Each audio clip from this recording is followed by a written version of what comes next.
So why did I become a physio? I was actually living my best life in Whistler, but then I started getting this nerve pain down my leg. It got to the point where I was kind of bent forward and I couldn't even straighten up anymore. So I would lay in my bed all day, and then about 4 o'clock in the afternoon, I would start popping Robaxisets and I would get up and I would go to work. I was serving food, like walking like this. After about an hour, all of a sudden I could straighten up. So it still didn't clue into me that walking was good. It got so bad. It was feeling like I was being electrocuted. So I thought, okay, I'm gonna go home to my parents' house for 2 weeks and then I'm gonna heal myself and come back to work. As soon as I laid down on their couch and rested, everything got way worse. Everything spasmed from top to bottom. I couldn't straighten my legs anymore. I couldn't straighten up. I woke up crying in pain.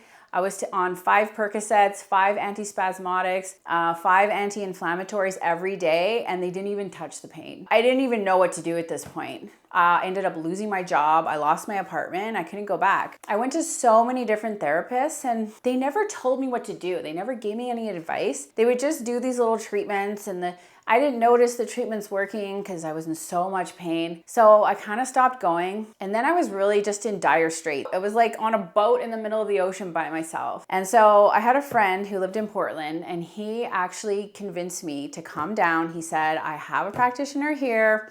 He's really good. This guy was completely different. He explained what was going on. He explained what I should do. He explained that I should keep moving. And then I remembered, oh yeah, when I was moving more, I was way better. Oh, okay. He would do treatments, and at the end of the treatment, he would do tests at the beginning and the end. So at the end of the treatment, he would be like, look, your range of motion is a little bit better. And so I started to have some hope. I could see little changes happening. My sciatica went away and I was still really, really stiff. So I came back to Vancouver and I hired a practitioner here and continued with my treatment. And I got better. Within 6 weeks, I was back on my skis.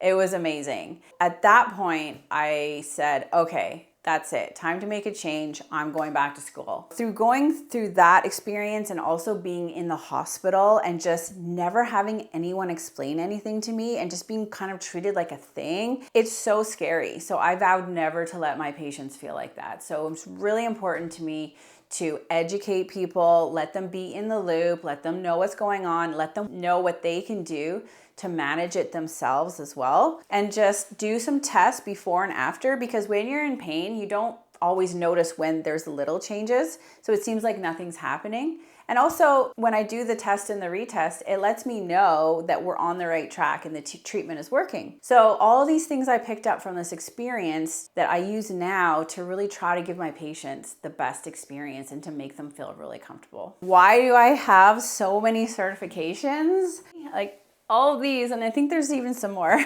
Because I just love it. I love learning. I want to know how to do everything. And someone actually told me that you can't help everyone. And I was like, watch me. So I realized that there's different treatments that really treat different structures. For example, I wouldn't do massage on someone who had nerve pain to treat the nerve.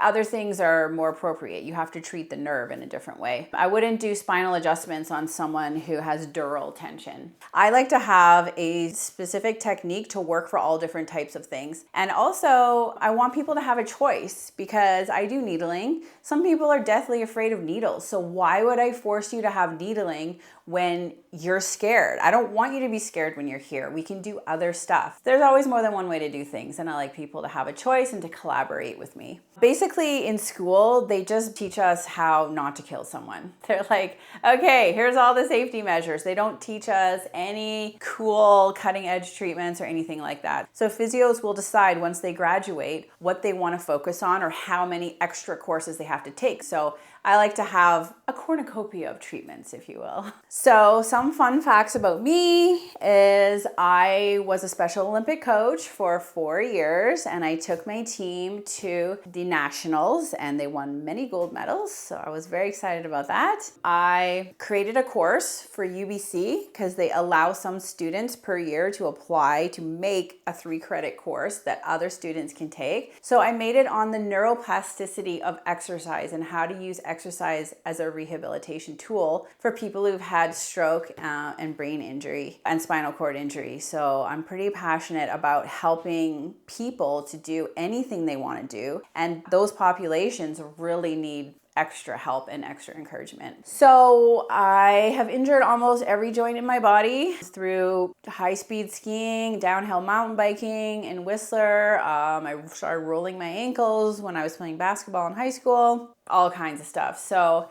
I have torn all the ligaments in both of my ankles. I broke my kneecap in half and crumbled the underside, and now I have arthritis. I had sciatica electrocuting me. I broke this arm. I hurt this wrist. I had 3 whiplashes. One was at 100 kilometers an hour, a rollover on the sea to sky. One was when I was 16. The person rolled at 80 kilometers an hour. I go skiing. I still do downhill mountain biking. I play tennis. I jump off bridges with my nephew. I do CrossFit. I'm lifting super heavy weights, like, 100, 150 pounds. I've had a lot of trauma, and I'm actually able to do all the things I want to do.